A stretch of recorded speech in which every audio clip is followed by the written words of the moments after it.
La vérité se doit d'être universelle. Comment se fait-il qu'elle corresponde à un moment, à un instant de l'histoire? Si la Torah est vraie, et elle est vraie, par définition, elle est tout le temps. Elle ne dépend pas d'un moment historique, d'une révélation historique.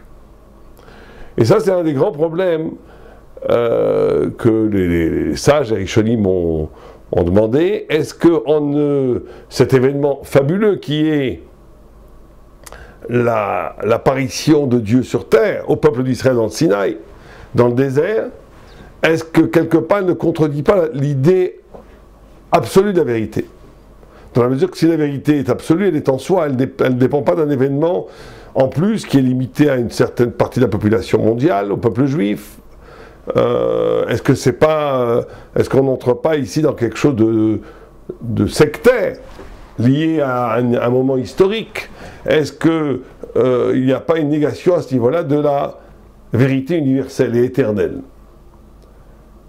Alors, en vérité, non, pas du tout. Et les sages ont pensé cette question et ont répondu que la dimension de la révélation sinaïque, elle est toujours. C'est pour ça qu'il y a écrit dans la Torah qu'on doit voir le Sinaï. Une des choses, le Rambam le reprend, une des choses qu'on ne doit jamais oublier dans son cœur, c'est Mont Sinaï. Ça veut dire que le Mont Sinaï n'est pas juste l'événementiel du Mont Sinaï n'a été qu'une pointe de l'iceberg d'une réalité fondamentale où Dieu nous parle. Alors c'est vrai qu'on dit que le Mont Sinaï a été le maximal de cette révélation et qu'il ne peut pas y avoir une révélation plus grande que le Mont Sinaï. C'est pour ça que si un prophète vient et nous dit le contraire de la Torah, même s'il fait des miracles, on le zigouille, parce que la Torah, elle ne peut pas être contredite par la plus grande des prophéties, parce que la plus grande prophétie de tous les temps, c'est le Mont Sinaï, c'est vrai. Mais il n'en reste pas moins que ce dévoilement, cette ouverture, cette déchirure du tissu mondain qui fait apparaître la voix de Dieu au Mont Sinaï, elle n'est pas liée au temps, elle n'est pas historique. Elle est un événement qui s'opère tous les jours, au point, tout le temps. Au point où le Ramban Nachmani nous dit que toute prophétie et ce qui se passait dans le temple, dans le Kodesh HaKodashim, c'était l'écho du Mont Sinaï. C'était une façon de reconduire, de recapter cette parole sinaïque qui s'est dite à un moment donné, c'est vrai, le 6 ou le 7 Sivan, mais qu'elle s'est donnée, le 7 Sivan, donc, historiquement c'est le 7 Sivan, mais ce n'est pas lié à un événement. C'est-à-dire que l'événement ne fait que dévoiler une dimension éternelle, fondamentale, absolue. C'est très important parce qu'il va falloir qu'on pense cette relation, et c'est très profond, entre d'un côté l'événement et d'un côté l'absolu. Parce que, et c'est ça l'élection. L'élection du peuple d'Israël, c'est d'avoir été à un moment donné choisi pour être le témoin d'une dimension de la vérité qui est éternelle, absolue, infinie, et qui est là, dans une certaine dimension spirituelle, est toujours là. Mais le fait que ce là, éternel, absolu, infini, a correspondu à un moment donné à un événement, c'est ça l'élection. Ce qui est historique, c'est l'élection, c'est pas la Torah. Ah, le peuple d'Israël est devenu le peuple choisi par Dieu parce qu'il lui a permis d'entrevoir, de voir l'éternité, la vérité en soi, et ça il faut bien comprendre cette notion, on a du mal à comprendre, on va essayer d'expliquer aussi aujourd'hui. La Torah n'est pas un discours sur la vérité, elle est la vérité elle-même. Le Sinaï a été un événement, effectivement, mais un événement qui, fondamentalement, est la déchirure du tissu mondain, du monde, pour laisser apparaître l'éclat absolu du vrai, qui lui-même est stable, éternel, infini, et qui ne dépend pas du temps. Donc la temporalité de la révélation n'a été que la dimension de l'élection du peuple d'Israël. Elle n'est pas un événement qui fonde la vérité. Ce qui fonde la vérité, c'est la Torah elle-même. C'est pour ça que la Zohar, la Gemara elle-même, insiste sur le fait que la Torah existait infiniment de temps avant le monde. Elle donne des chiffres, 2000 ans, mais c'est pas 2000 ans parce qu'il n'y a pas encore de soleil, donc c'est pas les années qu'on connaît. C'est des chiffres qui veulent nous dire par là qu'il y a une antériorité, quelque chose qui est plus vieux que le monde, plus vieux que le temps, plus vieux que l'espace, qui s'appelle la Torah et qui ne dépend pas de l'événement. Et cette Torah, elle est l'horizon de la vérité en soi. Le fait qu'elle ait apparu à un moment donné dans un événement historique n'est que la signification d'une élection. Elle n'est pas la signification que cette vérité à ce moment-là est apparue, et ce n'est pas la naissance de la vérité, c'est la révélation de la vérité qui s'émancipe comme élection du peuple d'Israël. Ça, c'est la première chose. Deuxième chose, après on va rentrer plus dans les détails,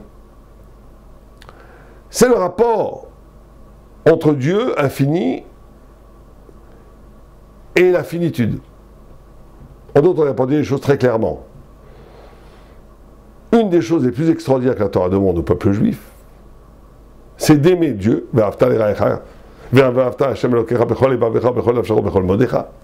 Tu aimeras Dieu de tout ton cœur, avec ton Yatzara Tov, avec tous tes penchants, de toute ton âme, jusqu'à la mort. Et de tout Meodecha, c'est-à-dire Meodecha, ou avec tout ton argent, ou avec toute la façon dont il t'est modèle, la façon dont il se comporte avec toi, dans le bonheur, dans le malheur, dans les difficultés, ou dans les moments de réussite, tout le temps. Tout événement est une occasion pour développer une relation avec Dieu, d'accord. Mais on te demande de mourir pour Dieu. On te demande d'être prêt à mourir pour Dieu, toi, ta femme, tes enfants, tes petits-enfants, tous. Et on demande ça à n'importe quel homme. Pas du grand sadique. N'importe quel juif, c'est une halakha. Une halakha. Celui qui, on lui dit, ou agenouille-toi devant une idole, ou je te coupe la tête, tu dois laisser couper la tête. À toi et tes petits, tendres enfants. Et tu t'agenouilles pas devant l'idole. D'accord, magnifique, très grande chose, d'accord, mais... Pour qui? Pour quelqu'un que tu n'as pas le droit de connaître. Tu n'as pas ce qu'on appelle la théologie négative, tu n'as pas le droit de connaître positivement Dieu. Comment est-ce qu'on peut demander? Alors si on me dit c'est une loi, c'est une loi. Mais la Torah ne dit pas c'est une loi. La Torah elle dit Va'afta, tu aimeras. Comment je peux aimer quelqu'un? Un, que je ne peux pas connaître. Deux, qui fondamentalement n'a pas besoin de moi. Imaginez que tous les jours j'amène un bouquet de fleurs à ma femme, tous les jours, mais elle s'en fiche, elle n'a pas besoin des fleurs. Au bout d'un moment, j'aurais ras-le-bol d'amener les fleurs, non? Au bout d'un moment, je vais dire, bon, c'est absurde. Dieu étant infini, absolu, non passif, comment se fait-il qu'on parle de Nachadroar, qu'on dit que quand tu fais une mitzvah, tu donnes de l'agrément à Dieu, les korban, les sacrifices, tu amènes un agrément à Dieu. Si tu fais une avéra, Dieu n'est pas content. Comment il peut y avoir une relation sans manque et sans besoin? Dieu n'a besoin de rien. Il n'a pas besoin de nous. S'il n'a pas besoin de nous, alors pourquoi est-ce qu'on fait tout ça? C'est que le mont Sinaï n'est pas simplement une révélation de la vérité, elle est une brite, une alliance qui inaugure un rapport d'échange entre toi et Dieu. Or, cet échange, à première vue, n'est pas compréhensible. Or, il est fondamental de le comprendre, sinon on ne comprend pas pourquoi est-ce qu'on fait les mitzvot, et pourquoi on ne ferait pas les avérotes. Alors, il faut comprendre qu'il y a, dans le vocable aimer, on projette quelque chose qui n'a aucun rapport avec l'amour de Dieu. Chez les goïms, par exemple, ils ont du mal avec ça. Aimer, c'est aimer. J'aime les cerises, j'aime les fraises. Et quelque part, on pourrait dire, d'un point de vue psychologique, j'aime l'autre parce qu'en vérité, je me retrouve moi-même dans cet amour. J'ai pitié de l'autre parce que je me vois dans l'autre qui a mal, etc., etc. En d'autres termes, est-ce que l'amour peut être un amour qui ne passe pas toujours par quelque chose qui est toi? C'est toi, il y a de l'intérêt dans l'amour, non? Si j'aime ma femme, c'est pas simplement parce qu'elle est sublime. Si j'aime ma femme, c'est parce qu'elle correspond à quelque chose dont j'ai besoin dans cet amour. mes enfants pareil, etc. etc. Donc, mais avec Dieu, c'est pas ça, ça peut pas être comme ça, puisqu'il est inconnaissable en soi. L'amour de Dieu passe par une catégorie nouvelle qui s'appelle de tenir compte. C'est une autre forme d'amour que l'égoïsme ne peut pas comprendre. Tenir compte de la volonté de l'autre, de Dieu. Alors, on va dire, tenir compte, d'accord, je tiens compte. Mais si je tiens compte, est-ce que c'est de l'amour? En d'autres termes, la Torah, les mitzvot, seraient tenir compte de la volonté de Dieu, et c'est ça qui va fonder l'amour de Dieu. Tenir compte de la volonté de Dieu serait le fondement de l'amour que je porte au divin. Et toute l'idolâtrie serait un rapport au divin qui sublime, projette l'amour qu'on a pour les choses ou pour les êtres dans Dieu. Donc la Torah nous demande d'inaugurer un amour qui n'a aucun rapport avec l'amour que l'on porte aux choses et aux humains, à Dieu. Et la clé, c'est de tenir compte. Alors ça veut dire quoi? Ça veut dire qu'à un moment donné, tu comprends à un moment donné que Dieu a un projet. On ne sait pas pourquoi il a ce projet, qu'est la création du monde. On ne sait pas pourquoi il a voulu faire ce projet. Le Etzraïm nous dit, c'est parce qu'il n'y a pas de... C'est très compliqué à comprendre, qu'il n'y a pas de roi sans sujet, qu'il n'y a pas qu'une des manifestations de Dieu, c'est la bonté. Or, s'il ne crée pas une créature, cette bonté ne peut pas s'exprimer. Des choses très compliquées. Mais en tous les cas, il y a un projet. Dieu a un projet. Ce projet s'appelle la création du monde. Et dans cette création, il y a la révélation il t'exprime comment tu vas participer à son projet. Comment tu participes à son projet? En faisant les mitzvot, en ne faisant pas les avérotes, et en étudiant la Torah. Très bien. Mais comment ça amène de l'amour? Ça amène de l'amour parce qu'on comprend à un moment donné que tout ce que j'ai, fondamentalement, tout ce que j'ai, ne vient que de lui. C'est-à-dire que l'amour, la Torah et la prise de conscience que la volonté de Dieu, qui est un projet, qui s'incarne dans les mitzvot, correspondent à l'essentiel de mon être. Et que, effectivement, lui, on ne sait pas, il n'y a pas de besoin, il n'y a pas de manque chez Dieu, d'accord, mais il a voulu créer le monde. Et il a voulu donner les mitzvot dans ce monde, et donc il a voulu, à partir, quand je fais les mitzvot, et quand je fais la Torah, je m'inscris dans le projet de Dieu, et je tiens compte de sa volonté qui, au plus profond, renvoie à ce qui me correspond au plus profond de moi-même, puis que j'ai été créé pour ça. Et ça fait de l'amour. Mais c'est une autre forme d'amour. C'est pas l'amour des cerises, des fraises et des gâteaux. C'est pas que je retrouve mon ego à bon compte dans mon rapport à Dieu. C'est qu'à un moment donné, j'aime parce que je comprends que tout vient de lui, et que comme tout vient de lui, mon être, mon essence, moi-même, je ne viens que de lui, et qu'il me demande de m'inscrire dans son projet, c'est ça qui suscite l'amour. Alors, il faut bien comprendre cette notion d'intériorité de la Torah. Comment elle correspond à quelque chose au plus profond de moi. Et ça, c'est très très important. Pourquoi? Parce qu'on va être confronté au problème des mitzvot. Les goïms qui n'ont jamais rien compris à la Torah ont toujours dit, par exemple, les mitzvot, c'est un fardeau, la critique paulienne du judaïsme étant, voilà, la loi est quelque chose d'extérieur à l'homme qui porte comme un fardeau, alors que l'amour, c'est l'essentiel. Bon, toute cette littérature christique qui est complètement à côté de la plaque, si on réfléchit un peu. Qu'est-ce que la Torah nous dit? La Torah, effectivement, nous dit que la Torah est avant le monde, donc elle me dépasse. Mais comment elle peut me correspondre au plus profond? Comment elle peut me correspondre si elle me dépasse? Et là, il y a un texte du Zohar extraordinaire, qui pose une question extraordinaire, qui dit, voilà, quand la mer Rouge est ouverte, on a eu une révélation où même la Chifra, même la servante canaanite, qui est le plus bas niveau de ceux qui sont sortis d'Égypte, elle n'est même pas juive, a vu ce que Echeskel Ben Bouzi n'a pas vu. Donc quand on dit ça, ça veut dire que le niveau de révélation de le Kriyat Yam Souf, de l'ouverture de la mer Rouge, était un niveau de révélation absolu, égal au mont Sinaï. Alors qu'est-ce qui s'est passé, pose de Zohar, de plus au mont Sinaï? Qu'est-ce qui s'est passé de plus au mont Sinaï?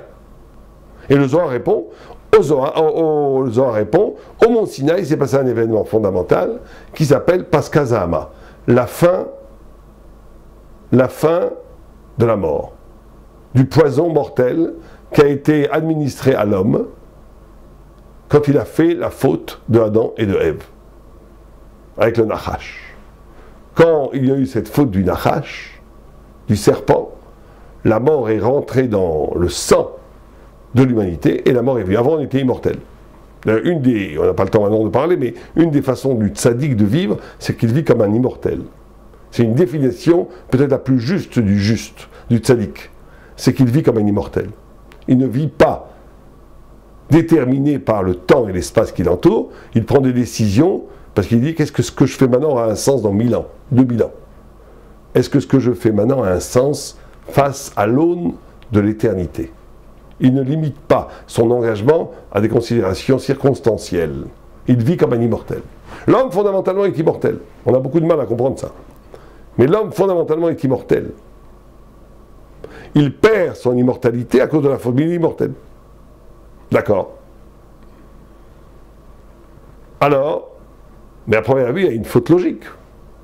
Le Zohar nous fait une faute logique, puisqu'il dit normalement les causes produisent les mêmes effets. Si on nous dit que au mont Sinaï et à la création Yam Souf, il y a eu le même niveau de révélation, il devrait y avoir les mêmes effets. On aurait dû devenir immortel déjà à l'ouverture de la mer Rouge, puisqu'il y a eu le même niveau de révélation. Alors certains Balei Moussa répondent, d'ailleurs ça s'approche assez de notre réponse, en disant oui, il y a eu le même niveau de révélation, mais nous on était tellement bas, parce qu'on venait de sortir d'Égypte, on était au 49e degré d'impureté, ou au 41e, parce que c'était 8 jours après la sortie, en tout cas on était assez bas, donc la lumière d'en haut ne pouvait pas frapper assez fortement le réceptacle humain pour le transfigurer, le rendre immortel. Alors qu'après 49 jours d'élévation, comme on était très haut, là il y a eu une révélation avec tous ces affects qui nous a rendus immortels. Bon, c'est ce que disent les Balei Moussa. C'est-à-dire qu'il y a une préparation du bas.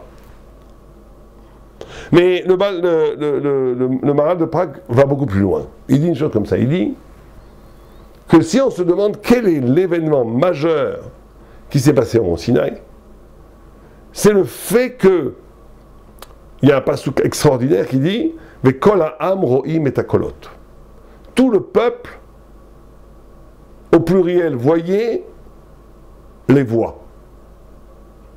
Voyez l'audible. Voir l'audible. C'est ça qui caractérise Sinaï, qu'il n'y avait pas à Kriyat Yam Souf. Déjà, le passouk est tout à fait étonnant. Tout le peuple, c'est un singulier. Ro'im et hakolot, c'est un pluriel. Grammaticalement, le verset ne tient pas. Mais tout le peuple voyait les voix, c'est pas de l'hébreu ça. En français aussi, on dit tout et le peuple voit, mais pas les peuples voyaient. Où tous les individus voyaient les voix, où le peuple voit la voix.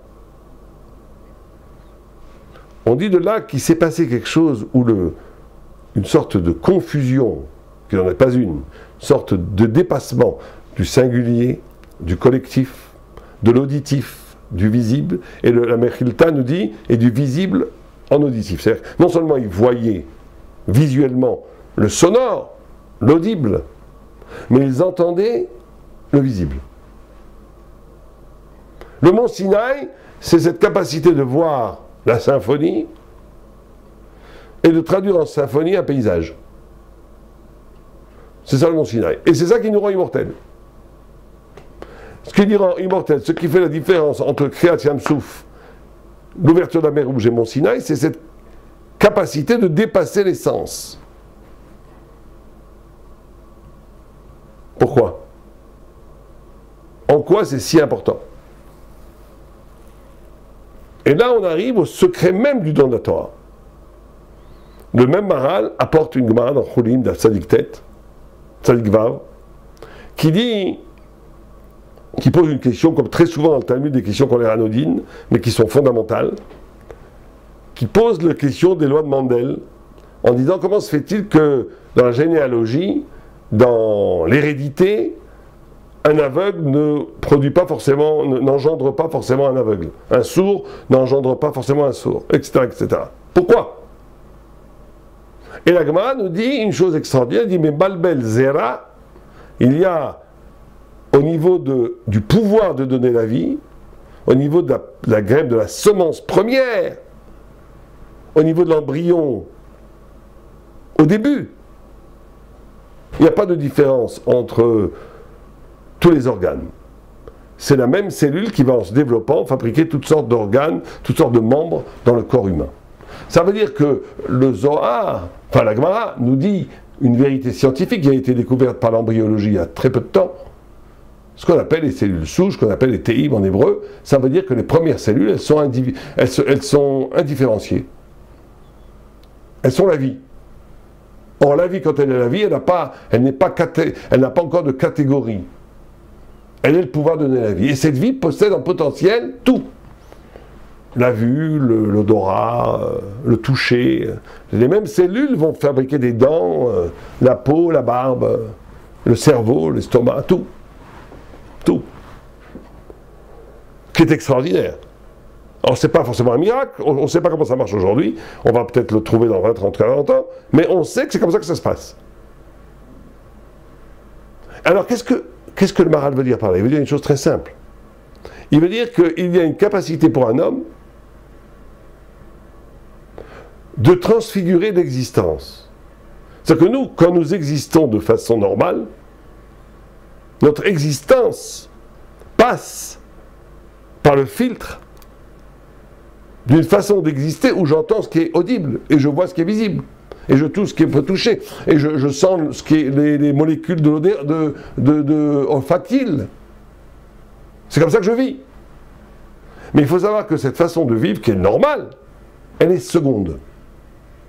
Il y a une façon plus fondamentale d'exister, c'est de capter le monde, de capter, ou plutôt la vérité, la Torah, avec l'œil de la vie. C'est-à-dire quoi, capter la vérité avec l'œil de la vie? C'est-à-dire d'arriver à un niveau de conscience qui dépasse les filtres transcendantales, qui te permet de capter les choses. C'est une symbiose entre le cœur le plus profond de la subjectivité de chacun d'entre nous, au cœur même de la palpitation de la vitalité, de la vie, qui est à l'origine même de nous-mêmes, de capter le sens.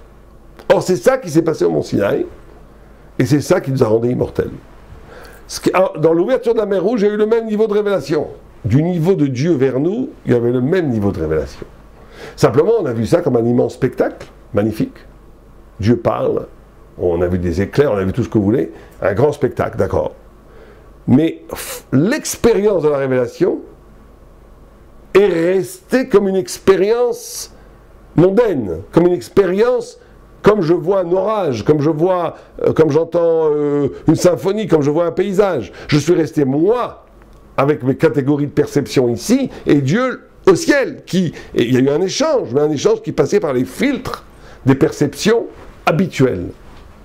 Ce qui s'est passé au Mont Sinaï, c'est qu'on a vécu une expérience où l'homme, où le juif, à ce moment-là, a reçu la Torah non pas comme un spectacle extérieur qui passait par le filtre de ses capacités de perception des choses, mais qui a une sorte d'intimité au cœur même de la plus profonde subjectivité, au cœur même de l'essence de la vie de chacun, un lien avec la vérité, avec Dieu, et c'est ça qui nous a rendus immortels, et c'est ça le don de la Torah. C'est pour ça qu'il y a une confusion, enfin, il y a plus à ce niveau-là, il n'y a plus de collectif, et il n'y a plus d'individus. Il n'y a plus le multiple et l'individu. Il n'y a plus le multiple et l'un. Tout le monde, tous, le peuple juif, était en même temps un et en même temps tous. Chacun avait l'impression que Dieu lui parlait qu'à lui-même, mais chacun se sentait aussi comme une part glorieuse, comme une part du corps glorieux d'Israël. Il y a eu une sorte d'affranchissement de toutes les stéréotypes de l'ego, de l'appartenance, des perceptions classiques pour laisser place à un événement spirituel où chacun de soi était dans la pure vibration originelle de lui-même qui captait l'éclat divin. Et c'est ça qui nous rend immortels. Or la Torah, c'est ça. La Torah, le nœud de la Torah, c'est cette capacité d'être soit en étant l'autre, d'être soit totalement en faisant partie du peuple, et de rentrer en relation avec un degré du concept et un degré de vérité qui ne se laisse pas tromper par le diktat intellectuel et spirituel qu'imposent les perceptions habituelles de la vie. Et c'est ça le travail initiatique. Si quelqu'un est dans une crispation égotique, identitaire, où il veut rester absolument lui-même, où il veut que tout passe par la maîtrise des filtres de sa connaissance, il n'aura qu'une connaissance très limitée de la Torah. Il aura une connaissance qui sera toujours réduite à des concepts qu'il connaît déjà. Donc les mitzvot et la Torah ne sont pas une extériorité portée comme un fardeau de Dieu préserve. Elles sont l'essence de moi-même, et dans une dimension où le moi-même n'est plus considéré comme une crispation identitaire, mais le moi-même est considéré comme un relais de l'absolu. Pour ça qu'il y a écrit Harut ala Luchot, gravé dans les tables. Le Pirkei Avot, il dit Al tikra Harut, Pirkei Avot, chapitre 6, Mishnah 2, il dit ne lis pas Harut, gravé dans les tables, lis Cherut, liberté dans les tables. Vision tout à fait bizarre. Parce que moi, si on me donnait une image de la liberté, j'aurais pas pris les tables de la loi. Tu ne tueras point, tu ne voleras point, tu ne convoiteras point. C'est la vérité, c'est l'éthique, mais c'est pas la liberté. La liberté, c'est de danser sur les toits, non? Où est-ce que c'est la liberté? Oui, parce que la liberté réelle, c'est justement de s'échapper du déterminisme qui fait que tu conçois, tu perçois et tu existes selon un modèle premier de ta vie, et la vraie vérité, c'est d'être toi-même.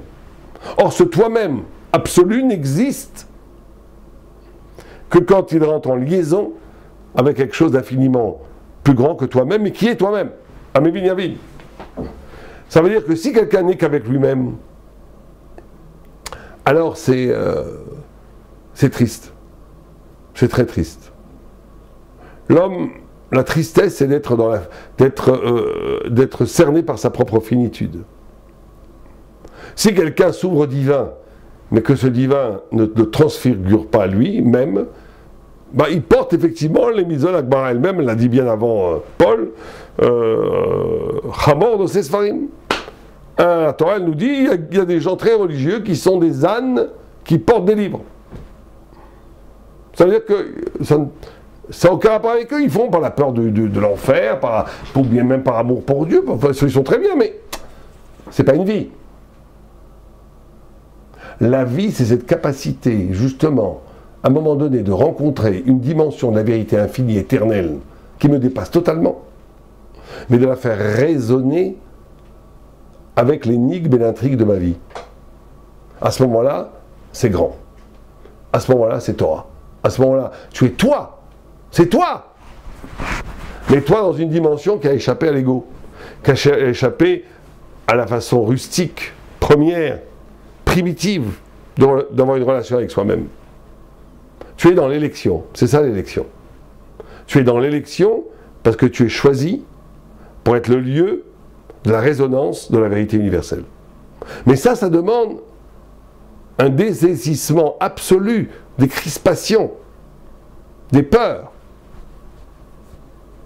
des façons d'exister où mon ego me limite totalement. Ça demande d'être capable de nouer avec quelque chose en moi qui est plus ancien que mes habitudes cognitives, du raisonnement logique, de la perception première, de la catégorisation de l'audible, du visible, de l'odorat. Tout ça, c'est très bien, il faut, sinon on devient fou.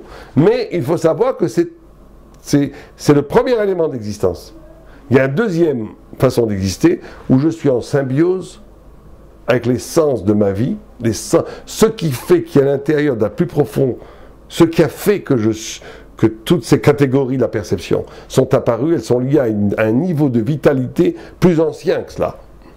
Et le lien entre ce plus ancien avec la Torah, c'est ça l'irruption de la révélation.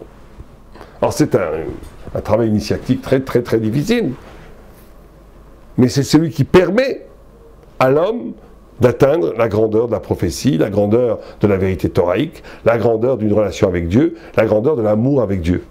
Parce que c'est cette vitalité première, qui est la palpitation de l'existence en soi, c'est le souffle de Dieu lui-même, en toi. Le souffle de Dieu lui-même en toi, c'est l'amour. C'est ça l'amour de Dieu. Et c'est ça le don de la Torah. Alors, il faut aussi essayer de comprendre, d'ailleurs c'est ça, vous savez, on lit, les Ashkénazes lisent Route, le jour de Shavuot, il faut même une bracha. Route, c'est Resh Vav Tav. Resh Vav Tav, c'est 606. Si vous ajoutez 7, les 7 mitzvahs des Noach à 606, on arrive à 613. C'est-à-dire que Route, elle a rajouté à son être une dimension divine. Elle a rajouté les 606 mitzvahs en plus du fait. Elle s'appelait Parout. Une Moabite s'appelle Parout. La Gemara nous dit qu'elle s'appelait Route parce qu'elle va faire, elle va être la mère plus tard de David Améler qui va faire des tishbachot, des éloges à Dieu. Mais elle s'appelait Parout. C'est-à-dire qu'elle va être capable de s'émanciper, s'arracher d'une dimension de cette mitzvot, qui est la base éthique universelle de l'homme, pour rejoindre un lieu au plus profond d'elle-même où résonnent les 613 mitzvot, c'est-à-dire les 606 mitzvot dont elle n'était pas. Au début, elle n'avait aucun rapport. C'est que l'homme est libre de créer des dimensions absolument, infiniment plus grandes que ce qu'il a à l'origine. Infiniment plus grandes. Pourquoi ? Parce qu'au niveau du cœur de la vie, il n'y a pas de limite. Il n'y a pas de limite. Or, c'est ça la Torah. Si on lit Shavuot, et on dit que David Améler, qui vient de Route, il est né à Shavuot, il est mort à Shavuot, parce que c'est ça tout. David Améler, il avait un passé terrible pour être. Il ne pouvait pas être roi d'Israël, il est devenu roi d'Israël. C'est l'élection. L'élection, ça veut dire que tu ne dépends pas des déterminismes. Et tu ne dépends pas des déterminismes parce qu'à un moment donné, tu peux toucher à un point originel qui est lié au souffle de Dieu, qui est la palpitation de la vie qui porte en lui tous les potentiels et qui permet à un moment donné de toucher tous les potentiels de la Torah elle-même, qu'elle est l'infini, qu'elle est la pensée elle-même de Dieu. C'est sa route. C'est pour ça qu'on lit Route à Shavuot. Alors à ce moment-là, il faut se demander une question fondamentale. Si c'est si fondamental, si c'est l'ultime et l'intrigue profonde de ma vie, alors comment ça se fait que la Torah est donnée de cette façon-là? Vous savez que tout le monde connaît le Midrash. Que Dieu prend, il a écrit Vekol ha'am tarti ta'ar, il était sous la montagne. Sous la montagne, la Gemara dans Daf Pechet 88, dans Shabbat, dans le traité Shabbat, elle prend cela à la lettre, elle dit que Dieu a pris la montagne, le mont Sinaï, il l'a mis sur la tête du peuple juif. Et il a dit, ou bien vous acceptez la Torah, au Sham Tiuk Voterem, où là-bas sera votre tombeau. C'est bizarre comme façon de la Torah. C'est du fascisme. Ou la Torah ou la mort.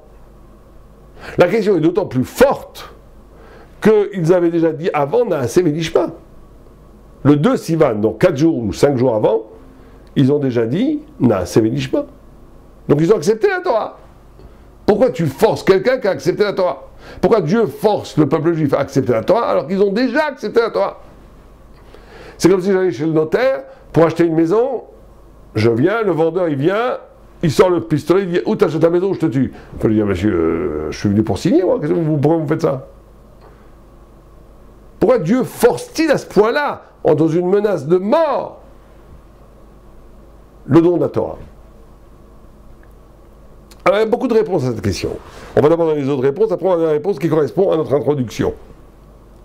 Le Tosfot, il dit, en vérité oui, c'est parce qu'ils auraient reculé, quand ils auraient vu le grand feu de la Torah, ils auraient reculé. Donc Dieu est obligé de les forcer. Et c'est un principe spirituel qui est qu'en vérité, toujours, ça se passe un peu comme ça. Toujours, il y a des grandes volontés de faire le bien, mais quand tu vois la difficulté de te mesurer à la grandeur, tu recules. Donc là, Dieu, il te force. C'est un mérite d'être forcé. Parce qu'en vérité, Dieu t'aide en te forçant à réaliser ton désir profond qui est contrarié par la peur, contrarié par le manque d'énergie, par le manque de volonté. Alors Dieu t'aide. Bon, c'est la réponse du Tosfot. Shema, Hirou et à Eshak Dola, ils auraient vu le grand feu, ils auraient dit, oh là là, c'est trop difficile pour nous, attends, on recule. Donc effectivement, si tu as une volonté au début de grandir, de t'approcher du divin, alors cette volonté va t'amener près du divin, mais à ce moment-là, naturellement, tu vas reculer, et là, Dieu te force pour t'aider à réaliser ton premier désir, qui est contrarié par ta peur. Ça, c'est Tosfot. Le Rashba, il dit non, ils ont accepté la Torah écrite. Mais la Torah orale, ils n'ont pas accepté. Pourquoi? Parce que la Torah orale, il dit c'est trop compliqué. Un jour, un rabbin, il dit comme ça, le lendemain, il dit le contraire. Le lendemain, c'est d'autres rabbins qui disent le contraire. Après, c'est peut-être comme ça, il y a 36 vues, mais c'est quoi cette Torah? Moi, je veux la Torah de Dieu, c'est tout. La Torah des rabbanim, c'est trop compliqué. Dieu, il a forcé, c'est pour cette Torah des rabbanim. Bon, c'est pour ça qu'à Purim, ils ont accepté la Torah avec joie, la Torah orale. Parce que Mordechai avait pris une décision presque insensée, ne pas s'agenouiller devant Haman, c'était son psak halakha. Il a mis en danger tout le peuple. Et il y avait beaucoup. Aujourd'hui, la halakha n'est pas comme ça. Aujourd'hui, si on vous demande, est-ce qu'on a le droit de s'agenouiller, ou de vous agenouiller devant le Premier ministre qui est un mégalomane, ou bien je vous tue, vous agenouillez, aucun problème. Il n'y a pas d'idolâtrie avec un homme. L'interdiction de s'agenouiller, c'est devant une idole. Un homme, il n'y a pas d'idolâtrie. La halakha, aujourd'hui, n'est pas comme Mordechai. Mordechai n'a pas voulu se prosterner devant Haman, parce que lui, il pensait qu'il y avait de l'idolâtrie même avec un homme. Et il a mis en danger tout le peuple d'Israël. Mais quand le peuple d'Israël a vu que toute l'histoire est passée grâce à ce psak halakha, que toute la bonne fin de Purim, ils ont compris que Dieu, il déplaçait sa façon de faire la marche de l'histoire à travers les grands d'Israël. Et là, ils ont accepté avec joie. Très bien. Il a fallu du temps pour comprendre ça. De Matan Torah jusqu'à Purim. Mais le Maharal de Prague, encore une fois, d'après moi, donne la réponse la plus fondamentale. D'abord, il donne une première réponse très jolie, mais en réalité, c'est peut-être la même qui va suivre. Il dit, parce que vous savez qu'il y a une halakha dans la Torah, que si un homme, Dieu préserve, viole une jeune fille, il la viole, une vierge, il y a des marques quand, on va dire, la halakha entre 12 ans et 12 ans, quand il y a une nahara, dans la puberté, entre 12 ans et 12 ans et demi, ben, il ne peut plus jamais, il est obligé de, si elle veut, et si le père veut, ce qui est rare, parce que qui veut se marier avec son violeur, mais imaginons que la fille veut se marier avec lui, et que le père accepte, la père de la fille, ben, il est obligé, d'après halakha, d'épouser cette fille, et il ne pourra jamais la divorcer. Et elle peut le divorcer quand elle veut. C'est ça la loi. Et bien il dit pareil, Dieu quelque part a violé le peuple d'Israël. Pourquoi? Parce qu'il s'est mis lui-même en position, il ne pourra jamais nous divorcer. Ça veut dire qu'il a rendu un lien indéfectible par cette violence. Par cette violence métaphysique, il a rendu un lien indéfectible entre nous et le peuple juif. Entre lui et le peuple juif. Mais ça veut dire que ça va plus loin que ça. Ça va une idée que la Torah ne peut pas être l'objet d'un choix. Même si on a choisi la Torah, il fallait que symboliquement Dieu prenne la montagne, la mette sur la tête du peuple d'Israël, et qu'il dise ou bien vous acceptez la Torah ou vous mourrez, parce que la Torah ne peut pas être le lieu d'un choix, l'objet d'un choix. Pourquoi? Pourquoi? Parce que ça voudrait dire qu'en amont, la pensée critique, la possibilité de choisir, ça voudrait dire, en d'autres termes, que la Torah est une option de la liberté. Que la vérité est une option de la liberté. Or, la vérité n'est pas une option de la liberté. On ne choisit pas le bien. Comme disait Lévinas, on ne choisit pas le bien, on est choisi par le bien. On ne peut pas choisir le bien. Je vous donne un exemple un peu bébête, mais qui a le mérite de faire comprendre. Imaginez que je suis chez moi tranquillement en train de bien manger, bon rachel, 3 halot, du vin, des œufs de saumon, d'Adam Prout pour les Tunisiens, du gefilte fish, tout ce que vous voulez. Du champagne, un gogo. Et on frappe à la porte. Arrive un petit enfant, tout maigrichon, avec des PS. qui n'a pas mangé depuis 2 jours, il me dit, est-ce que je peux avoir un peu de pain? Un tout petit peu de votre pain. Celui qui va commencer à réfléchir, peut-être bien que oui, peut-être bien que non, c'est pas un philosophe, c'est un salopard. On ne choisit pas. À ce moment-là, on ne choisit pas, on donne. On donne le pain à l'enfant qui a faim. On ne choisit pas. Pourquoi? Je pourrais dire, mais j'ai le droit de choisir. Je peux être considéré que dans ma liberté, que cet enfant doit mourir de faim et moi me gaver. Non, tu ne peux pas. Parce que la responsabilité de répondre à l'homme qui a faim, l'obligation de faire le bien, est plus fondamentale que ta liberté. Et que ta possibilité de choisir, c'est tout. L'homme ne choisit pas le bien. Il est élu. Il est choisi par le bien. C'est ça le sens profond de cette Torah qui est donnée comme ça. Ou tu acceptes la Torah ou tu meurs. Ça veut dire qu'il n'y a pas de choix. La responsabilité, l'assignation de répondre à l'affamé, de faire. Et nous, on comprend avec l'enfant qui a faim. Je pense que n'importe qui ici comprend qu'il est obligé de donner le pain à l'enfant qui a faim. Mais c'est pareil pour toutes les mitzvot. Alors par contre, on comprend moins avec les tefilines, c'est pareil. À un niveau spirituel, il n'y a pas de différence. Où le bien t'assigne fondamentalement. Tu es fondamentalement plus responsable que libre. Et c'est ça qui fonde la dignité humaine. C'est d'être constitué en amont par quelque chose qui est plus profond, plus essentiel que son autonomie. C'est son assignation à faire le bien. Et le tzaddik se vit comme ça. Mais encore plus loin va le Maharal. Et là, il a une réponse éclatante, comme à son habitude. Il dit, tu ne peux pas choisir la Torah. Pourquoi? Parce que c'est quoi choisir? C'est penser. D'accord, et alors? D'où vient la faculté de penser? Qu'est-ce qui fait qu'un homme pense et qu'une pierre ne pense, qu'un ordinateur ne pensera jamais? Il va reproduire tout temps de schémas cognitifs, mais il ne pourra jamais avoir l'autonomie de la pensée. Pourquoi? Il pourra donner l'illusion d'avoir, etc. Je ne vais pas rentrer dans ce débat, j'ai eu un débat avec un scientifique, je pense qu'il a complètement tort. Il n'y a pas de pensée sans désir, il n'y a pas de pensée sans désir, et on ne pourra jamais insuffler du désir aux ordinateurs. Mais bon, c'est un autre débat, on pourra l'avoir une autre fois. Mais en tous les cas, pourquoi aujourd'hui, en tous les cas, il n'y a pas de pensée autonome si ce n'est l'homme? Pourquoi? D'où ça vient, ce miracle de la pensée? D'où ça vient? Jean-Paul Sartre disait l'existence précède l'essence. Vous connaissez ça? Une des formules les plus connues. Vous savez qu'il y a 30-40 ans, tout le monde avait l'être et le néant avec lui. Personne ne le comprenait, mais c'était très à la mode de l'avoir, 400-500 pages, on se promenait avec, on lisait une page, on ne comprenait rien, mais c'était comme ça, c'est un best-seller, c'est un des plus grands best-sellers de la philosophie, mais qui a été lu et compris par 30 personnes. Mais ça a été vendu à presque 1 million d'exemplaires. Donc il disait, c'est quoi cette existence précède l'essence? Je ne vais pas faire de philosophie ici, mais c'est quoi? Il voulait dire une idée très vraie, enfin très fausse et très vraie partiellement, et très faux si on la prend comme absolue, c'est que l'existence, ça veut dire en français, exister, c'est sortir du stance, s'arracher de la matière. C'est lui qui fonde des concepts qui sont l'essence. S'il n'y a pas cet événement de s'arracher de la matière, il n'y a pas de pensée. Il a raison partiellement, encore une fois. Il a raison dans le fait que l'acte de pensée nécessite absolument un arrachement de la passivité matérielle, c'est vrai. Là où il a tort, c'est de croire que les pensées, les concepts ne sont que le résultat de cet arrachement. Alors que pour la Torah, l'essence intellectuelle en soi existe bien avant l'existence.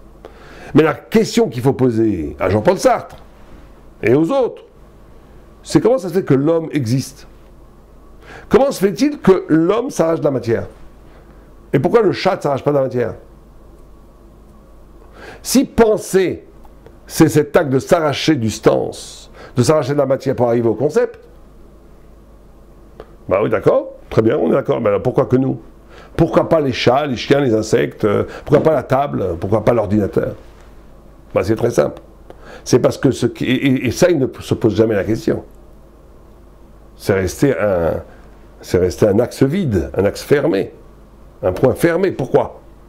Parce que ça renvoie à un phénomène extraordinaire qui s'appelle Torah. L'homme pense parce qu'il est frappé, arraché de sa léthargie, de sa somnolence, à cause du flash divin. Réfléchir, c'est le mot reflet. Reflet, c'est deux, c'est dualité. Le fait que l'homme est visité par quelque chose d'autre qui n'est pas lui, l'arrache de sa somnolence, de son monolithique, et lui permet de réfléchir, reflet, c'est d'être dans ce double être ou ne pas être, qui crée le phénomène de la pensée. La pensée n'est possible que parce qu'il y a spiritualité. L'homme n'est pas spirituel parce qu'il pense. L'homme pense parce qu'à la base, fondamentalement, il est spirituel.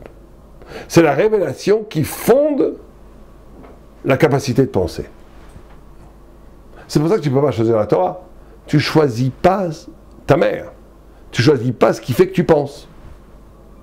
Tu ne peux pas choisir la Torah puisque la Torah, c'est elle qui est à la base même du choix. C'est elle qui permet le choix, le phénomène du choix. Donc tu ne peux pas la choisir. Et comprendre cela, c'est rentrer dans un phénomène d'étude intellectuelle fondamentale, parce qu'en vérité, réfléchir, c'est toujours advenir grâce à un ailleurs qui fait que tu deviens toi-même. Réfléchir vraiment à la Torah, étudier vraiment la Torah, c'est d'être traversé par une lumière divine qui n'est pas toi, mais qui te permet d'exister, qui te permet de sortir de la matière pour arriver à des concepts qui sont en même temps éternels, mais qui sont en même temps, qui vont prendre la coloration de ta subjectivité, qui vont être en même temps toi. Et c'est ça le bonheur absolu de la vie. C'est ça vivre, c'est ça étudier la Torah. Et on voit très bien dans un très beau texte dans la Gemara Tzadik Tet dans Gemara Shabbat 99, on voit ça avec un très beau texte avec Moshe Rabbeinu. Quand Dieu donne la Torah au peuple juif, le Satan va voir Dieu et lui dit, mais elle est où la Torah? Et Dieu ne lui dit pas au début la Torah. Il dit, va la chercher. Alors il va, très beau texte, magnifique texte. Il plane, il va dans les abîmes, on lui dit non, elle n'est pas là. Il va dans la mer, au fond des océans, il n'est pas là. Dans les montagnes, il n'est pas là. Bon, il revient, il dit au bon Dieu, j'ai été partout, j'ai pas trouvé la Torah. Il va voir le fils d'Amram. Il va voir Moïse et il dit à Moïse, elle est où la Torah? Le Satan. Et Moïse, il dit, mais moi, j'ai pas la Torah. Hein. Le Satan dit, t'as pas la Torah? Non, j'ai pas la Torah. Et Dieu, il dit à Moïse, Moshe Badayata. Moïse, t'es un menteur, en s'étonnant. Et Moïse, innocemment, dit, mais cette Torah qui est infinie, cette Torah dont tu te fais les délices, cette Torah qui est à toi, moi, le fils de la femme, je vais dire que j'ai la Torah, j'ai pas la Torah. Et Dieu dit, ah, parce que tu as dit que tu n'as pas la Torah, et bien précisément à partir de maintenant, on va l'appeler, la Torah, on va l'appeler Torah de Moshe. On va l'appeler la Torah de Moïse. Regardez la finesse et la beauté du texte. Ça veut dire que, d'abord, ça veut dire une chose, que des gens qui vous disent qu'ils ont la Torah, sauvez-vous en courant, ils n'ont pas. Ça, c'est le premier enseignement. Les gens qui disent, oui, moi je suis un grand rabbin, j'ai la Torah, je vais te donner les bénédictions, blablabla. Tout ça, c'est des escrocs du verbe, il faut se sauver en courant. Le vrai Talmid Chacham, il dit, j'ai pas la Torah. Parce qu'il sait que c'est infini, il a un rapport, il n'a pas de possession de la Torah. Mais le grand chidouche, c'est pas ça. C'est qu'en disant, j'ai pas la Torah, c'est à ce moment-là que tu as la Torah. C'est à ce moment-là qu'on appelle Torah de Moshe. Ça veut dire qu'il y a une possibilité d'acquisition, entre guillemets, acquisition, de kinyan, entre guillemets, de la Torah,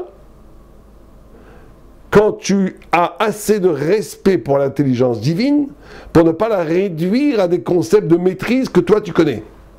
À ce moment-là, tu commences à comprendre. Donc vous voyez, encore ici, la même idée. Être, l'avoir et ne pas l'avoir. Être concerné, être dépassé, mais en même temps c'est moi. Moshe Rabbeinu, en ayant conscience de l'infini de la Torah, et donc d'une impossibilité de l'avoir, c'est à ce moment-là qu'il la reçoit. Au point où on appelle la Torah de Moïse. Au point où on l'appelle la Torah de Moïse. Pourquoi? Parce que par cet acte de compréhension de l'infini du divin, par cet acte de compréhension de l'infini du divin, eh ben, il y a dans la psyché humaine, il y a dans l'esprit juif, dans l'âme, une capacité maintenant de, oui, recevoir cette Torah. Mais dès que tu commences à la schématiser, à la réduire, à la banaliser, à la réduire à tes conceptions à toi, blablabla, tu n'as plus aucun rapport avec la Torah. C'est plus la Torah, ça. Je pense, une fois j'avais dit, je sais qu'il n'est pas, que certains rabbanim n'aiment pas parce qu'il n'était pas 100% kasher, c'est vrai, et une fois j'avais dit à un très grand rave, une idée qu'avait dit Emmanuel Levinas.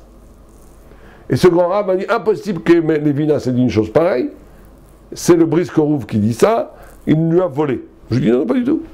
Et jusqu'à aujourd'hui, on a peut-être la discussion. Mais pourquoi? Parce que Levinas, bien qu'il avait certains défauts, il n'était pas un très grand religieux, mais il était quand même assez religieux, hein, il faisait Shabbat, mangeait kasher et tout. Mais Levinas avait cette position-là. C'est pour ça qu'il a été sauvé. La plupart, tous pratiquement, des professeurs qui parlent de judaïsme disent n'importe quoi. Pourquoi? Parce qu'ils ont justement une attitude de maîtrise. Ils veulent réduire la Torah au schéma universitaire et tout. Donc catastrophe. Levinas était capable de voir l'infini de la parole divine dans la Torah. Et donc, il disait qu'il ne la comprenait pas. Il disait qu'il essayait de la comprendre. Cette humilité n'est pas simplement une des bonnes midotes et des bons traits de caractère. Cette humilité est une catégorie intellectuelle de vérité. Elle est dans une perspective, elle met la Torah dans une perspective d'infini qui ne réduit pas le concept divin en la banalisant selon les concepts humains. Et elle est une clé de compréhension. C'est pour ça que c'était ouvert chez lui des perspectives de compréhension extraordinaires et très souvent proches, la plupart du temps, à part sur 2 ou 3 points que je ne vais pas évoquer ici, tout à fait fidèle à l'orthodoxie, au judaïsme authentique. Parce qu'il y avait cette posture d'humilité réelle. Ben, c'est pareil pour nous. C'est-à-dire que nous, on ne peut envisager une compréhension de la Torah que quand on envisage cette compréhension à partir d'une posture d'humilité qui est de comprendre que tout ce que je comprendrai sera toujours le début par rapport à l'infini. Face à l'infini, le 1, le 2, le 3, le 4, le 1000, un milliard, il est toujours aussi loin de l'infini. Ben, la Torah, elle est infinie. Donc tout ce que je comprends sera encore infiniment plus loin. Mais quand tu comprends ça, alors tu rentres dans la ligne de l'infini. Donc tu deviens shayach à la Torah, et la Torah devient shayach à toi. Donc ça, c'est une des préparations fondamentales que l'on se doit d'avoir avant la préparation, avant le reçu de la Torah de Shavuot. Et pour finir, il y a une dimension quasi, j'aime pas le mot politique, mais même politique au sens noble, je ne sais pas comment le dire, j'ai pas de mot en français. Mais le fait que David Amelech, roi d'Israël de Malchut, soit né à Shavuot et est mort à Shavuot, ça veut dire qu'il y a une dimension de Torah d'espérance. La Torah n'est pas simplement une vérité éthérée dans le ciel. Elle doit à un moment donné devenir réalité. Et c'est ça le projet messianique. Le projet messianique, c'est comment cette Torah devient réalité.